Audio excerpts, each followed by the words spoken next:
What is going on the coach front right now, best you can tell? They have interviewed 3 people. They have more lined up, and now that Nick Caserio is the GM, he was agreed to a contract on Tuesday, late Tuesday afternoon. They announced it on Thursday. They didn't want to announce it on Wednesday because of what was going on in Washington, D.C. And then Caserio, I'm sure, has people he wants to interview. He will decide on who the coaches he recommends to the owner, Cal McNair, who will sign off on it. Why isn't Eric Bieniemy on this list? He seems to be everywhere, and the concept of marrying a Chiefs mindset to Deshaun Watson sounds so good. It sounds like it's a no-brainer. Why hasn't Bieniemy appeared for Houston, John? Why hasn't Robert Saleh appeared? Robert Saleh was here for 6 years. He's a hot candidate. They have not requested to interview Bieniemy or Saleh. Bieniemy now can't interview, I don't think, till they lose, but Saleh could, and he was my favorite choice. But I have no idea why they're not on the Texans' priority list. So then what is the best you can tell, I guess, thumbnail of the type of coach that the Texans are identifying right now? What could you tell me? They want the best possible coach. Doesn't have to be offense, doesn't have to be defense. They want the best guy. Tom Pelissero disclosed that Matt Eberflus, who was on their list, declined an invitation to interview. They're interested in Arthur Smith from the Titans offensive coordinator.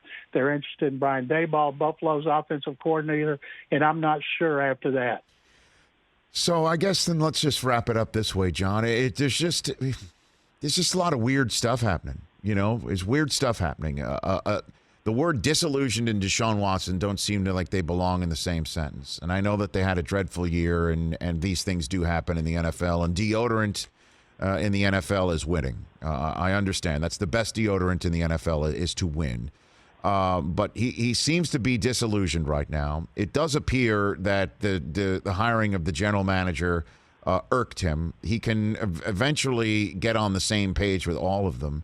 You know he and Mahomes are close. They don't reach out to Mahomes' offensive coordinator, and it doesn't appear like they're on the same page right now as we're sitting here 1 week into the new year, John. It does look like sometimes you've been around the block five decades worth of time, as we've established almost. There's no fire here. There's no smoke. There's no nothing here. It seems like something is up in Houston.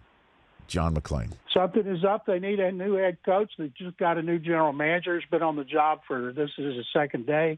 We're about to interview him for the first time on Zoom, as well as owner Cal McNair. Will ask them all these questions. Watson, Watt, everybody is disillusioned because they had a disastrous season. And I'll point something out in the interest of fairness. Sure. The teams that beat them, Rich, finished 57 games over 500.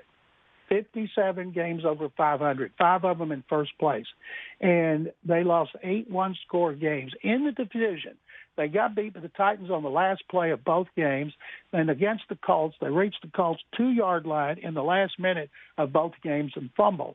So they could have won those games, but they lost them. And so that's why they're disillusioned, because they came close a lot. They had turnovers. Their defense was terrible. The running game was terrible. They couldn't stop a clock. And Nick Caserio and the new coach got a lot of work to do.